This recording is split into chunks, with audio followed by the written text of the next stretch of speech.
ko pa natapos kanina. Kaya, itatapos ko na ngayon. Ngayon ay interest ngayon. Gabing-gabi na, kita ninyo naman. Galka nakasarap na. Ito lahat yung mga ni-ayos ni Mami. May product din ito. Yan. Yan. Pati ito. Sa akin to. Sa akin to. Kay Mami din pala to. Tapos parang isa pa sa ref.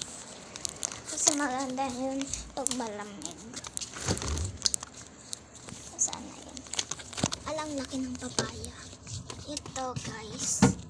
Ito. Sir. Ito. May candy naman ako dito. Yan. Tatlong push pa. Guys, nakaupo na lang ako dito. Bye guys!